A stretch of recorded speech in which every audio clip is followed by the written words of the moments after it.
Hello guys, बहुत बहुत स्वागत है आपके अपने यूट्यूब चैनल स्टडी साइकोलॉजी में। और मैं आपका दोस्त, आपका मेंटर अमित कुमार लेकर आया हूँ एक नया सेशन जिसमें हम बात करेंगे हड़प्पा सभ्यता के बारे में। जैसा कि आपको पता है, हमने पिछली क्लास में यह डिस्कस किया था कि प्राचीन भारतीय इतिहास को जानने के जो स्रोत थे और वहाँ पर क्या क्या साक्ष्य मिले। उसके बाद हमने ताम्रपाषाण युग के काल के बारे में भी बताया था और आज हम बात करेंगे हड़प्पा सभ्यता के बारे में। तो देखते हैं। हड़प्पा सभ्यता जो थी वो उसका जो काल है लगभग 2350 ईसा पूर्व से 1750 ईसा पूर्व माना जाता है। अच्छा, उस टाइम का ये हम कैसे निर्धारित करते थे? तो वैज्ञानिकों के द्वारा एक कार्बन 14 तत्व की एक खोज की गई, जिसके द्वारा हमको यह पता पड़ती है कि कोई भी चीज़ कितनी पुरानी है और उसका लगभग कितना समय हो चुका है। तो इसके द्वारा हमें उस काल के बारे में जानकारी प्राप्त होती है। तो आज आइए देखते हैं। प्राचीन सभ्यता है हड़प्पा सभ्यता, विश्व की प्राचीन सभ्यता है जो कि टिग्रिस और यूफ्रेट्स के तट पर जो हमें मेसोपोटामिया की सभ्यता मिलती है तथा नील नदी के तट पर मिस्र की सभ्यता की जो जानकारी हमें प्राप्त होती है और ह्वांगहो नदी जो है उसके तट पर चीनी सभ्यता के बारे में जो जानकारी प्राप्त होती है उन सभ्यताओं के समकालीन है। यानी इस समय पर हमारे यहाँ हड़प्पा सभ्यता की खोज हुई थी और इसी प्रकार से मेसोपोटामिया की सभ्यता, चीन की सभ्यता और मिस्र की सभ्यता भी उसी समय की हैं। आइए जानते हैं। भारतीय उपमहाद्वीप में नगरीय क्रांति को दर्शाती है। यानी ये सभ्यता हमारे भारतीय महाद्वीप में जो नगर बनने शुरू हुए थे उस काल को दर्शाती है। इसकी जो खोज हुई थी वो सन 1921 में भारतीय पुरातत्व सर्वेक्षण के विभाग अध्यक्ष थे उनके जॉन मार्शल। यह बात उस समय की है जब हमारे यहाँ ब्रिटिश काल था, यानी हमारा भारत देश ब्रिटिश के अंदर में था। उस समय हमारे पुरातत्ववेत्ता थे जॉन मार्शल, उनकी अध्यक्षता में इन सभी स्थलों की खोज हुई। तो देखते हैं अब कुछ इम्पोर्टेंट स्थलों के बारे में, उनके उत्खननकर्ताओं के बारे में, उनका वर्ष और किस नदी के तट पर हुआ, उनकी प्रेजेंट में जो स्थिति है वो क्या थी और वहाँ से क्या क्या साक्ष्य हमें प्राप्त हुए। ये बहुत ज़्यादा इम्पोर्टेंट टॉपिक है। तो आइए देखते हैं। जो हड़प्पा सभ्यता है, जो हड़प्पा नामक स्थल है, वहाँ की खोज सर्वप्रथम दयाराम साहनी ने की थी। यानी वहाँ के जो उत्खननकर्ता थे दयाराम साहनी थे, जो कि 1921 में उन्होंने वहाँ पर खुदाई करवाई तथा यह रावी नदी के बाएं तट पर स्थित था। और जो इसकी प्रेजेंट में स्थिति है वो मोंटगोमरी नामक स्थान से मिलती है, जो कि प्रेजेंट में पाकिस्तान में है। उस समय पर भारत और पाकिस्तान एक ही देश थे, इसीलिए अब की जो स्थिति है वो पाकिस्तान के अकॉर्डिंग है।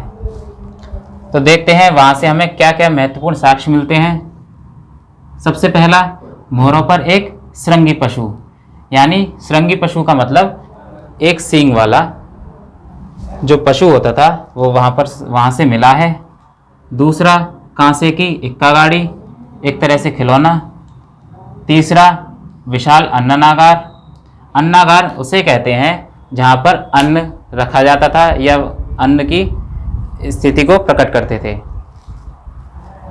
और R37 कब्र, यानी यहाँ से R37 कब्र हमें प्राप्त होती हैं।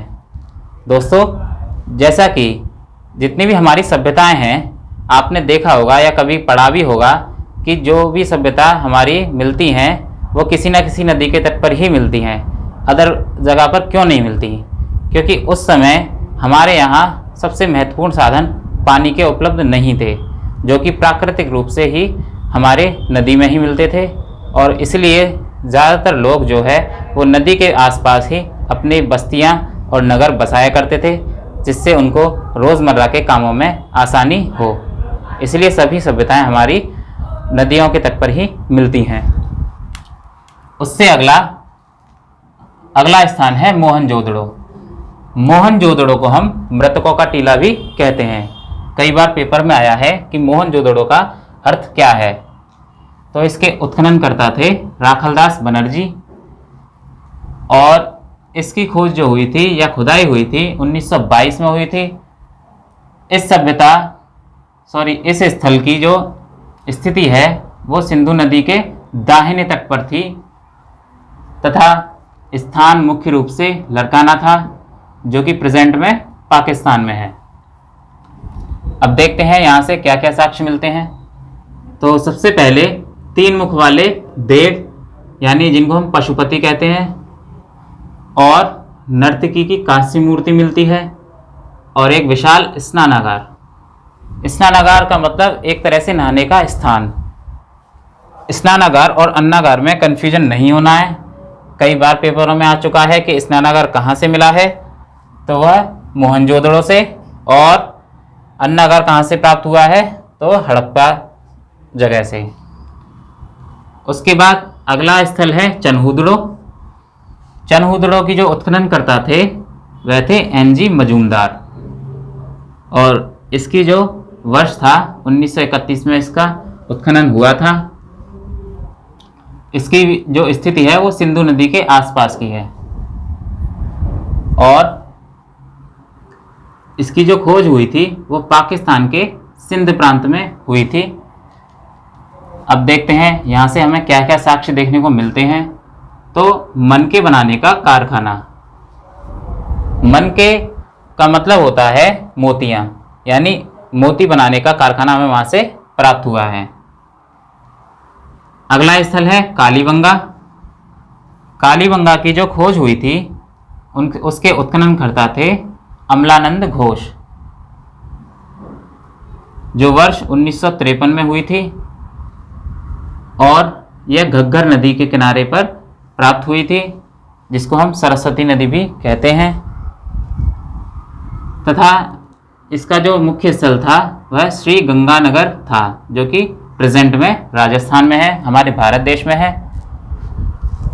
तथा वहाँ से कुछ साक्ष्य प्राप्त होते हैं, जैसा कि नक्काशीदार ईंट मिलती हैं, अग्निवेदिका मिलती है, और पक्की मिट्टी से बना हुआ हल मिलता है।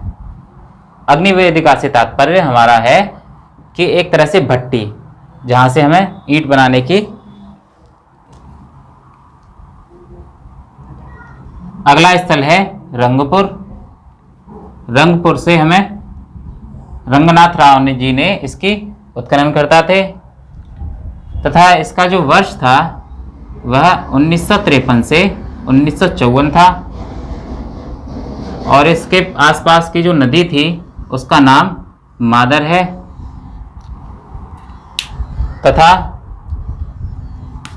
उसका जो प्राचीन स्थल था वह कटियावाड़ था, जो कि गुजरात में स्थित है।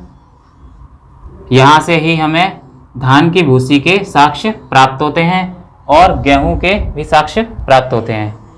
दोस्तों, कटियावाड़ वही जगह है जहाँ से गांधी जी बिलोंग करते हैं, यानी जहाँ से गांधी जी का जन्म हुआ था। उसके बाद बात करते हैं अगला स्थल रोपड़ की। रोपड़ के जो उत्खनन करता थे वह थे यज्ञदत्त शर्मा, जो कि 1953 से 1956 तक इसका वर्ष रहा है। मुख्य नदी सतलज थी, जो हमारी भारत देश में भी बहती है, और इसकी स्थिति हमारे भारत देश के पंजाब प्रांत से मिलती है। तो यहाँ से भी हमें कुछ इम्पोर्टेंट साक्ष्य प्राप्त हुए हैं, जैसे मानव के साथ कुत्ते को दफनाने के साक्ष्य। ये बहुत ज़्यादा इम्पोर्टेंट है, कभी कभी पूछ लिया जाता है कि मानव के साथ कुत्ते को दफनाने के साक्ष्य हमें कहाँ से प्राप्त होते हैं। उसी प्रकार अन्नागार, उसी प्रकार मनके बनाने के कारखाने, ये बहुत ज़्यादा इम्पोर्टेंट है, तो इसे याद रखना है। हमारा नेक्स्ट स्थल है लोथल। लोथल जो था वो उस समय का एक प्रमुख स्थल था, और एक डॉकयार्ड था। डॉकयार्ड मतलब बंदरगाह, क्योंकि वहाँ के जो लोग थे वो व्यापार भी करते थे, जो कि नदी या बाहर से आने जाने वाले लोगों से मिलते थे, तो वहीं से हमारे सामान की ढुलाई वगैरह होती थी। तो आइए जानते हैं। लोथल जो है उसके जो उत्खननकर्ता थे वो रंगनाथ राव जी थे, जिन्होंने 1957 में इसका खोज की थी, जो कि भोगवा नदी के आसपास इसकी स्थिति मिलती है, तथा इसका जो स्थल था वह अहमदाबाद है। हमारे एग्जामों में इन चारों पांचों चीज़ों में से कुछ भी पूछ सकता है। कोई एक वर्ड दे देगा, जैसा कि मोहनजोदड़ो, इसकी स्थिति बताइए, इसका वर्ष बताइए, इसके साक्ष्य बताइए, इस प्रकार से, तथा इसकी वर्तमान स्थिति क्या है। तो लोथल से हमें जो कुछ साक्ष्य मिलते हैं वह है बंदरगाह, जिसे हम डॉकयार्ड भी बोलते हैं। दूसरा, हाथी दांत का पैमाना, और युग्म शवाधान। युग्म शवाधान से तात्पर्य है कि अगर किसी का पति की मृत्यु हो जाती थी तो उसके पास ही उसकी जो पत्नी होती थी उसका भी शवाधान देखने को साथ साथ मिलते हैं। इसके बाद बात करते हैं नेक्स्ट स्थल हमारा बनावली। बनावली के जो उत्खननकर्ता थे वह थे रविंद्र सिंह बिष्ट, जो कि 1974 में उन्होंने खोज की थी, और सरस्वती नदी के आसपास इसका देखने को मिलता है। इसकी जो वर्तमान स्थिति के अकॉर्डिंग जो स्थान था वह था हिसार, जो कि हरियाणा प्रांत में स्थित है। यहाँ से हमें मिट्टी से बना एक हल्का खिलौना प्राप्त होता है। तो देखा आपने, ये सभी हमारे लिए एग्ज़ाम के पॉइंट ऑफ व्यू से बहुत ज़्यादा ज़रूरी हैं, पेपर में कई बार आ चुके हैं, तो इनको याद रखना। जिन पर मैंने टिक किया है वो बहुत ज़्यादा इम्पोर्टेंट हैं। यहाँ की स्थिति और इसके साक्ष्य हमको अवश्य याद रखने हैं। अगर आप चाहें तो इसका स्क्रीनशॉट भी ले सकते हैं। आगे दोस्तों बात करते हैं हम कि जो हड़प्पा सभ्यता थी उसका जो विस्तार था वो कहाँ से लेकर कहाँ तक था मुख्य रूप से। तो देखिए, ये मैंने एक छोटा सा डायग्राम बनाया है, इसमें ऊपर लिख रहा है मांडा, जो कि जम्मू एंड कश्मीर में है। दूसरा सुतकोंगडार, जो कि बलूचिस्तान में है, और पूर्व में आलमगीरपुर, जो कि यूपी यानी उत्तर प्रदेश में है, और दक्षिण में दैमाबाद, जो कि महाराष्ट्र में स्थित है।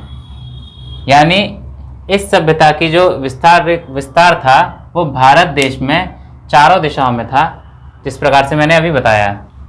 अब देखते हैं इसके जो अवशेष हैं वो किन किन देशों में मिलते हैं। पहले तो भारत देश एक देश था जिसमें पाकिस्तान भी था, अफगानिस्तान भी था, लेकिन जैसे जैसे ब्रिटिश काल से हमारा देश आज़ाद हुआ तो भारत, पाकिस्तान, ये सारी चीज़ें अलग अलग होती गईं। तो इसका जो विस्तार था वह भारत देश, दूसरा पाकिस्तान और अफगानिस्तान तक फैला हुआ था। अब बात करते हैं इन सभ्यता के सामाजिक जीवन के बारे में। तो दोस्तों, इस सभ्यता के जो लोग थे वो बहुत ही ज़्यादा सुविधापूर्ण एवं ऐश्वर्यपूर्ण जीवन व्यतीत करते थे। यानी इन लोगों को किसी भी प्रकार से ज़्यादा कोई परेशानी नहीं थी, सारी चीज़ें वहीं अवेलेबल करनी पड़ती थी और अरेंज हो जाती थी। आगे देखते हैं हम इसके जो समाज का जो मुख्य आधार था वह था परिवार, तथा यहाँ पर जो लोग पाए गए वह भूमध्य सागरीय एवं द्रविड़ लोग थे, जिन्होंने हमारे इस देश में आकर विस्तार किया। आगे समझते हैं, मातृदेवी की पूजा हुआ करती थी, तथा मोहरों पर जो मुहरें होती थी उन पर कुछ चित्र देखने को मिलते थे, जिससे हमें पता पड़ती है कि हमारा जो समाज था उस समय का वह मातृसत्तात्मक था। जैसा कि आप लोग जानते हैं कि जो आधुनिक समाज है वह पितृसत्तात्मक है, यानी यहाँ पर हमारे पिताजी की सबसे ज़्यादा चलती है। उसी प्रकार उस समय पर जो हमारा समाज था वह था मातृसत्तात्मक, यानी सभी चीज़ें हमारी माताओं पर डिपेंड करती थी। आगे बात करते हैं हम कुछ बर्तनों की, जो कि हमें लाल रंग के बर्तन मिलते थे। जैसा कि आपको पता है कि गेरुआ कलर जो लाल होता है उसी के तरह से बर्तन मिलते थे। उससे अगला यहाँ के व्यवसाय की, तो व्यवसाय में हमारा जो समाज था उस समय का वो 4 मुख्य रूप से बटा हुआ था। उनके काम के अनुसार, उनके एक स्किल के अनुसार उनको बांट दिया गया था। जिसमें पहला बात करते हैं हम विद्वानों की, जिसे हम पुरोहित कहते थे या एक तरह से पंडित मान लो। दूसरा योद्धा, जो कि एक क्षत्रिय वर्ग था। तीसरा व्यापारी वर्ग, और चौथा श्रमिक वर्ग। श्रमिक वर्ग को हम शिल्पकार भी कहते हैं, क्योंकि जितनी भी हमारी चीज़ें जो बनाई जाती थी मजदूरों के द्वारा, श्रमिकों के द्वारा, तो वह शिल्पकारों के द्वारा ही बनाई जाती थी। यहाँ के जो लोग थे वह शाकाहारी एवं मांसाहारी दोनों प्रकार से देखने को मिलते हैं, और मुख्य खाद्य पदार्थ या अनाज जैसे कि गेहूँ, जौ, दाल आदि मिलती हैं।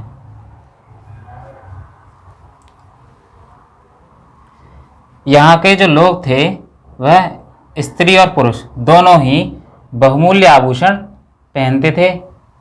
यानी जैसा कि आपने देखा होगा, एक मूवी थी मोहनजोदड़ो या मोहनजोदारो, तो उसमें भी इसी प्रकार के साक्ष्य मिलते हैं जो कि इसी सभ्यता के बेस पर बनाई हुई है। तो आगे देखते हैं, जो लोग थे यहाँ पर वह सोना, चांदी और हाथी दांत से बने हुए आभूषण पहनते थे। जैसा कि मैंने भी बताया था, चन्हूदड़ो स्थल से हमें एक ईंट पर बिल्ली का पीछा करते हुए कुत्ते के पंजे के निशान देखने को मिलते हैं। अब बात करते हैं कुछ अन्य बातों की, जैसा कि आग की पकी ईंटों को टेराकोटा कहा जाता था। यह क्वेश्चन आ जाता है कि टेराकोटा क्या है, तो आग की पकी ईंटों को टेराकोटा कहा जाता था। इस बात को हमेशा ध्यान रखना कि जो मंदिर के अवशेष हैं वो इस सभ्यता में हमें देखने को नहीं मिलते, लेकिन विभिन्न जगहों पर पूजा स्थल या मूर्तियां भी मिलती हैं, लेकिन मंदिर के साक्ष्य हमें कहीं भी प्राप्त नहीं होते थे। यहाँ के जो लोग थे वो अपना टाइम पास एक तरह से कह लो तो किस प्रकार से करते थे, जैसा कि मछली पकड़ना, दूसरा शिकार करना। ये उस समय का एक तरह से टाइम पास हुआ करता था। आगे पर्दा प्रथा और वेश्यावृत्ति जो प्रथा थी वो प्रचलित थी। तो आपने देखा, हमने अभी डिस्कस किया एक सामाजिक जीवन के बारे में। अब बात करते हैं इस सभ्यता के धार्मिक जीवन के बारे में। तो दोस्तों, धार्मिक रूढ़ियाँ एवं कर्मकांड प्रचलित थे। जैसा कि हमारे समाज में भी कई प्रकार से आज भी धार्मिक रूढ़ियाँ बनी हुई हैं कि ये नहीं करना है, वो नहीं करना है, इस प्रकार से, या कर्मकांड बने हुए हैं कि इसकी बलि दे दो, इस प्रकार से। तो उस समय के समाज में भी ये व्यवस्थाएं प्रचलित थी। मूर्तियाँ मिलती थी, ताबीज़ों के अतिरिक्त पशु पूजा होती थी और वृक्ष पूजा भी लोग करते थे, तथा उनका जो मुख्य देव थे या देवियां थी वो मातृशक्ति में विश्वास करते थे। आगे मोहनजोदड़ो से प्राप्त एक मुहर पर हमें पशुपति, जो कि शिव के रूप की तरह दिखने को मिलते हैं, उनकी मूर्तियां मिलती हैं। इस मूर्ति के नीचे हमको दाईं ओर चीता और हाथी तथा बाईं ओर गैंडा और भैंसा के चित्र अंकित देखने को मिलते हैं, और इसके आसन के नीचे 2 हिरण और सिर पर त्रिशूल जैसा एक आभूषण देखने को मिलता है। यानी इस मूर्ति में हमें दाईं ओर चीता हाथी, बाईं ओर गैंडा भैंसा और आसन के नीचे 2 हिरण भी बैठे हुए हमें देखने को मिलते हैं तथा इस मूर्ति के यानी सिर पर एक त्रिशूल जैसा एक आभूषण देखने को भी मिलता है। इस समाज का जो पवित्र पशु था वह कुबड़ वाला बैल था। जैसा कि आज के हिंदू समाज में हमारी जो गाय है वो बहुत ज़्यादा पवित्र मानी जाती है तथा एक श्रृंगयुक्त पशु भी था। एक मूर्ति में हमें प्राप्त होता है कि स्त्री के गर्भ से निकला हुआ एक पौधा जिसको वे लोग मातृ देवी कहते थे। उस समय पर लिंग पूजा भी प्रचलित थी। जिस प्रकार से आज के हिंदू समाज में शिवलिंग की पूजा होती है तथा लोग जादू टोनों में भी विश्वास करते थे। जैसा कि आपको पता है कि जब कोई अनुष्ठान वगैरह होता है तो एक अग्निकुंड मंगाया जाता है जिसमें जो पंडित जी हैं वो यज्ञ वगैरह करते हैं। तो उसी प्रकार उस समय पर एक अग्निकुंड के साक्ष्य मिलते हैं जो कि कालीबंगा से मिलते हैं तथा स्वास्तिक चिन्ह हड़प्पा सभ्यता की ही देन है। स्वास्तिक चिन्ह इस प्रकार से होता है जो यह हड़प्पा सभ्यता की देन है। आगे बात करते हैं स्वतंत्र भारत में सबसे अधिक जो साक्ष्य मिलते हैं वह हमें गुजरात प्रांत से देखने को मिलते हैं। अब बात करते हैं आर्थिक जीवन के बारे में।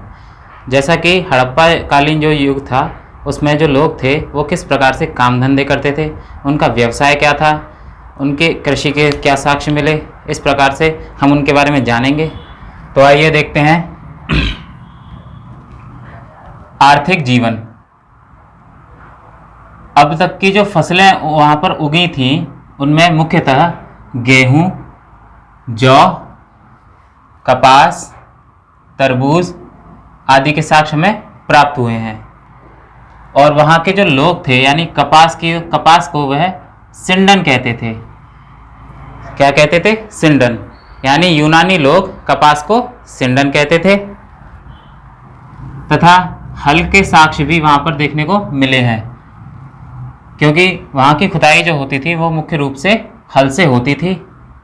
और यह इम्पोर्टेंट बात है, याद रखनी है कि फावड़ा और खुरपी ये दोनों भी कृषि में काम करते हैं, लेकिन इस सभ्यता में कृषि में फावड़ा और खुरपी के साक्ष्य कहीं नहीं मिलते हैं। इसका अर्थ ये है कि उन्हें ना तो फावड़ा ना खुरपी दोनों में से किसी के भी ज्ञान नहीं था। आगे बात करते हैं हम कालीबंगा से हल के कूड़ का साक्ष्य मिला है। हल का कूड़ का मतलब जब हल चलाते थे तो उससे नालियाँ वगैरह एक बन जाती थी तो उन्हें हम हल का कूड़ कहते हैं। और जल संग्रह के लिए धौलावीरा से एक साक्ष्य मिला है क्योंकि उस समय पर आज के ज़माने की तरह कोई भी आधुनिक चीज़ें नहीं थी जैसे कि नल, सबमर्सिबल, इस प्रकार से। तो वह खेती के लिए और अपने जीवन के लिए प्राय रूप से प्राकृतिक चीज़ों पर ही निर्भर रहते थे। तो जैसा कि वह उस समय बारिश वगैरह होती थी तो उस पानी को वह इकट्ठा करते थे और भविष्य में काम के लिए यूज़ करते थे। तो इस प्रकार से उन्हें जल संग्रह करना पड़ता था। दूसरी चीज़, धातु कर्म की भी जानकारी उन्हें होती थी और कांसे के बर्तन बनाते थे। यानी धातुओं से बनने वाले जितने भी चीज़ें हैं जैसे कि बर्तन या आभूषण, इस प्रकार के वो साक्ष्य देखने को हमें मिलते हैं। आगे माप, तौल और पैमाना, इन सब की जानकारी भी उन लोगों विशेष रूप से थी कि वह किसी भी चीज़ को मापने से और तौलने से किस प्रकार से यूज़ करते थे। यानी फुट और क्यूबिक पैमाना भी उनको ज्ञान था तथा दशमलव प्रणाली को भी वह जानते थे। जैसे कि आज के ज़माने में हम किसी भी चीज़ को लेने जाएं, खरीदने जाएं तो वह तौल के मिलती है, यानी 1 किलो 200 ग्राम या 1 किलो 500 ग्राम, इस प्रकार से। तो हम आज उसे 1.2 kg लिखते हैं जो कि एक दशमलव प्रणाली को दर्शाता है। तो इसी प्रकार से वह अपनी लिपि में दशमलव प्रणाली का यूज़ करते थे। आगे देखते हैं, लोथल से हाथी दांत का पैमाना मिला है। यानी लोथल जो जगह थी गुजरात में, वहाँ से हमें हाथी दांत के पैमाने के साक्ष्य भी प्राप्त होते हैं। और मोहरों पर चित्रित जहाज़ों की डिज़ाइन को भी दर्शाया गया है। चित्रों की डिज़ाइन यानी जहाज़ों के जो चित्रों की डिज़ाइन होती थी, इस प्रकार से हमें यह पता पड़ता है कि वहाँ के जो लोग थे वह व्यापार वगैरह अन्य देश से भी करते थे।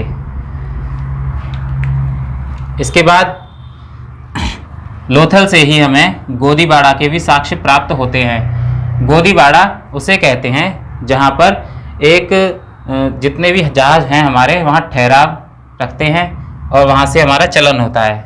जिस प्रकार से बस अड्डे के लिए बस खड़ी होती हैं या ट्रेनों के लिए स्टेशन होते हैं, उसी प्रकार से गोदीबाड़ा के साक्ष्य वहाँ से देखने को मिले हैं। आगे जानते हैं, फारस की मोहरें बाहरी व्यापार के साक्ष्य प्रदर्शित करती हैं। यानी हमें हड़प्पा सभ्यता के युगीन की जो मोहरें थीं और वहाँ पर हमें कुछ फारस की मोहरें भी मिली, जिससे हमें यह पता पड़ता है कि अन्य देशों से हमारा आदान प्रदान होता था। आगे कालीबंगा से ही मेसोपोटामिया की बेलनाकार मोहरें मिलती हैं, जो कि प्राय सेल खड़ी से बनी हुई होती थी। जिस प्रकार से आज हम धातुओं के द्वारा हम सिक्के वगैरह या मोहरें वगैरह बनाते हैं, उस समय पर सेल खड़ी का यूज़ करते थे, जो कि बेलनाकार रूप में होती थी। व्यापार हमेशा मुख्यतः मेसोपोटामिया, अफ़गानिस्तान और तुर्कमेनिस्तान से होता था। आगे बात करते हैं हम, वस्तु विनिमय प्रणाली प्रचलित थी। वस्तु विनिमय प्रणाली दोस्तों क्या होती है? जैसे पहले तो गांव में यह होता था कि हम जैसे 1 किलो गेहूं लेकर गए और उसके बदले में कुछ चीनी वगैरह कुछ दुकान से ले आते थे, या जैसा कि आज के ज़माने में देखा है कि हम कबाड़ा वगैरह बेच के कुछ फल फ्रूट वगैरह खरीद लेते हैं। उसी प्रकार से वस्तु विनिमय प्रणाली उस समय पर भी प्रचलित थी।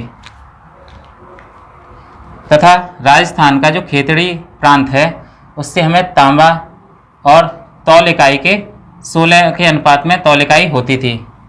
यानी राजस्थान से हमें जो खेतड़ी प्रांत है वहाँ से तांबा के साक्ष्य देखने को मिले हैं, और उनकी जो मापन की जो इकाई होती थी वह 16 के अनुपात में होती थी। जैसा कि हमारा जो पैमाना होता है वो मुख्यतः 1 फुट का होता है, जिसमें 12 इंच होती हैं। उसी प्रकार से उस समय का जो पैमाना था वो किसी 16 के अनुपात में होता था। खुदाई में हमें कुछ उपकरण भी मिले हैं, जैसे कि कताई बुनाई के उपकरण, सुई आदि। यानी सुई वगैरह से हमें यह जानकारी मिलती है कि वे लोग कपास वगैरह से हमारे कपड़े वगैरह और पहनावे की जितने भी चीज़ें हैं वो भी बनाते थे। अब बात करते हैं कुछ आयातित वस्तुओं की। आयातित वस्तुएं मतलब जो उस काल में उस सभ्यता में आसपास नहीं मिलती थी, वह अन्य देशों से या अन्य जगहों से उन चीज़ों को लाते थे और अपने व्यापार में मदद करते थे। तो देखते हैं, सोना कर्नाटक से प्राप्त करते थे या अफ़गानिस्तान, इन दोनों जगहों से सोना प्राप्त करते थे। चांदी ईरान से और अफ़गानिस्तान से मंगाते थे। तांबा खेतड़ी जो कि राजस्थान में है, और बलूचिस्तान जो कि हमारे जम्मू कश्मीर के आसपास है, वहाँ से मंगाते थे। और सीसा मंगाते थे जो कि राजस्थान से, ईरान से, अफ़गानिस्तान से, वहाँ से वह आयात करते थे। कुछ अन्य चीज़ें भी हमें देखने को मिलती हैं, जैसे लाजवर्ण मणि। लाजवर्ण मणि एक तरह से आभूषण के लिए यूज़ होती थी। जिस प्रकार से आजकल हम जरखीन के जो हीरे वगैरह जिस प्रकार से नग वगैरह यूज़ करते हैं, उसी तरह से लाजवर्ण मणि बदख्शा प्रांत से लाते थे, जो कि अफ़गानिस्तान में स्थित है। टिन जो धातु है वह मध्य एशिया से आयातित होती थी, और सेल कड़ी मुख्यतः बलूचिस्तान से लाते थे। इस प्रकार हमने जाना कि उनका जो आर्थिक जीवन था वो कहीं ना कहीं आधुनिक जीवन से भिन्न नहीं था। थोड़ा था लेकिन इतना नहीं था। और अब बात करते हैं हम नगरीय योजना की। जैसा कि हमने शुरुआत में ही बताया कि जो हड़प्पा सभ्यता के लोग थे वो एक नगर नियोजन व्यवस्था में रहते थे और गांव की भी साक्ष्य मिलते हैं, लेकिन उससे ज़्यादा नगर व्यवस्था वहाँ पर मिलती है, जो कि कुछ प्रकार से आधुनिक ज़माने से देखने को मिलती है। जैसा कि हम भवनों के निर्माण में एक रूपता देखते हैं।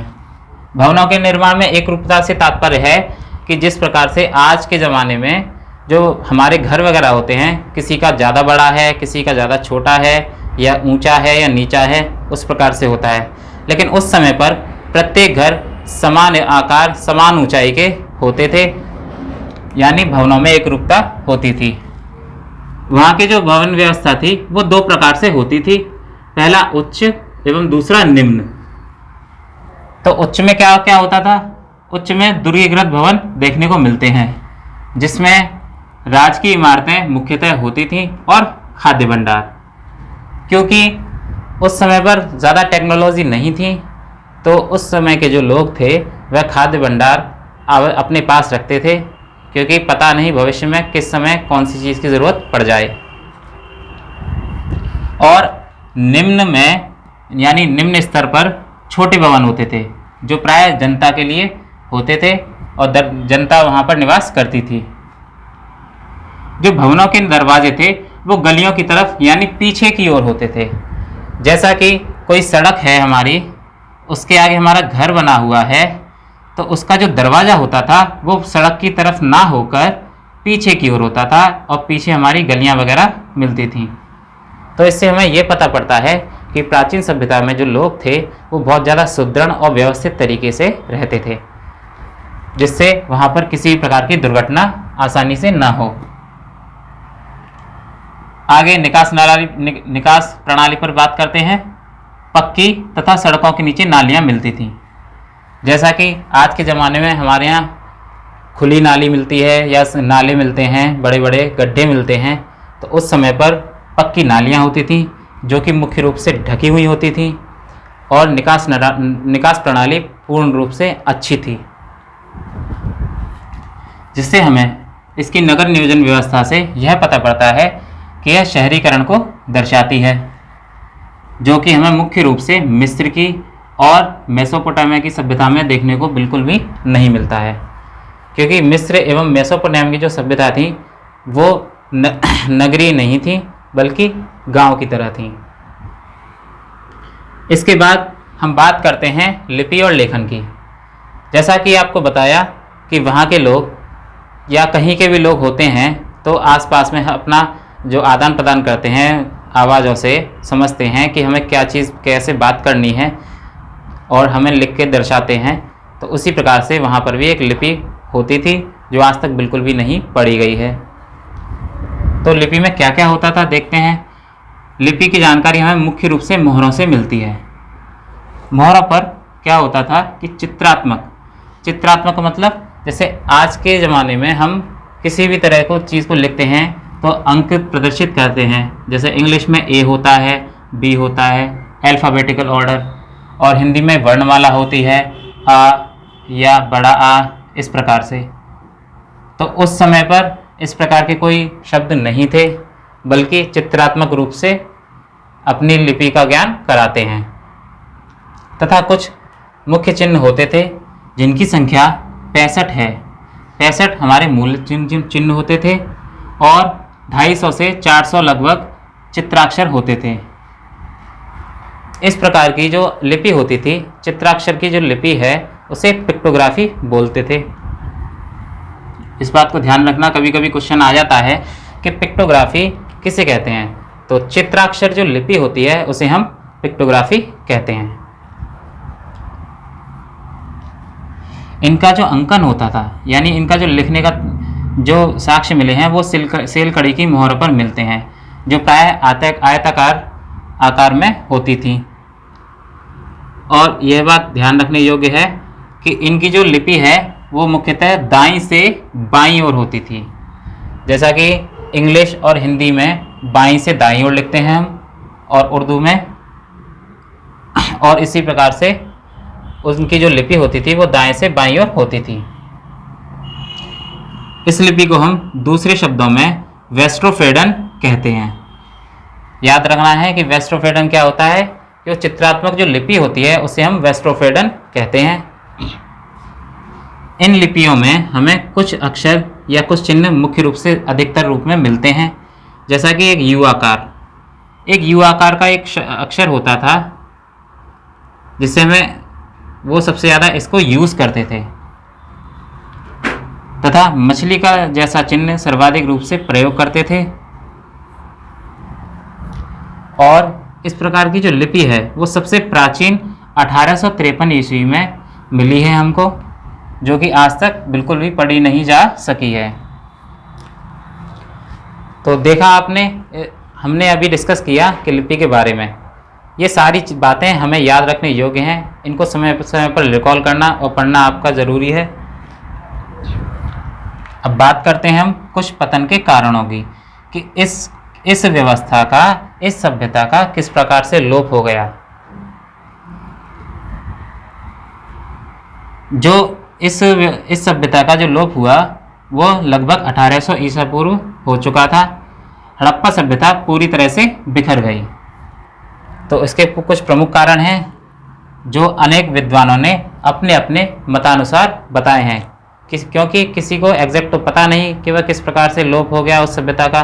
तो आइए देखते हैं हम, जिसमें पहला कहते हैं आर्यों का आक्रमण। आर्यों का आक्रमण कौन बताता है? व्हीलर और स्टुअर्ट पिगट। यानी जो व्हीलर और स्टुअर्ट पिगट विद्वान हैं उनका कहना है कि यह सभ्यता पूरी तरह से आर्यों के आक्रमण के द्वारा लुप्त हो गई या नष्ट हो गई। दूसरे विद्वानों का मत है कि जलवायु परिवर्तन, जो कि ओरल और A.N. घोष जी कहते हैं कि इस सभ्यता का जो पतन हो गया वो जलवायु परिवर्तन की वजह से हो गया। तीसरा मुख्य कारण जल प्लावन है, जो कि M.R. साहनी कहते हैं। जल प्लावन से तात्पर्य होता है कि जिस प्रकार से कुछ समय पहले हमारे यहाँ सुनामी आई थी और बहुत सारे परिवार उजड़ गए, गांव के गांव, शहर के शहर उजड़ गए, उसी प्रकार से उस समय पर एक जल प्लावन हुआ, यानी बहुत तेज़ सुनामी वगैरह टाइप से आई थी। आगे बात करते हैं हम पारिस्थितिक संतुलन, पारिस्थितिक असंतुलन। पारिस्थितिक असंतुलन का से तात्पर्य है कि ये वहाँ पर कभी भूकंप या ज़्यादा बारिश, इस प्रकार से प्राकृतिक आपदाएं आ गईं, जिससे वहाँ का तापक्रम वो कहीं ज़्यादा बढ़ गया, कहीं ज़्यादा घट गया। तो यह मत फेयर सर्विस का है, जो फेयर सर्विस हमारे विद्वान हैं उन्होंने कहा है। आप चाहें तो इसका स्क्रीनशॉट भी ले सकते हैं।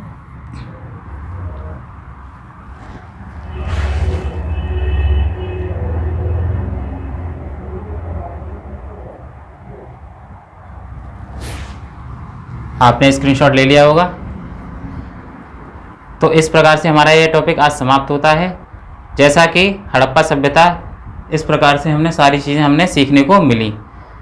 तो आपको अगर हमारी वीडियो पसंद आई हो तो इसे ज़्यादा से ज़्यादा लाइक करें, शेयर करें और चैनल को सब्सक्राइब करें। धन्यवाद।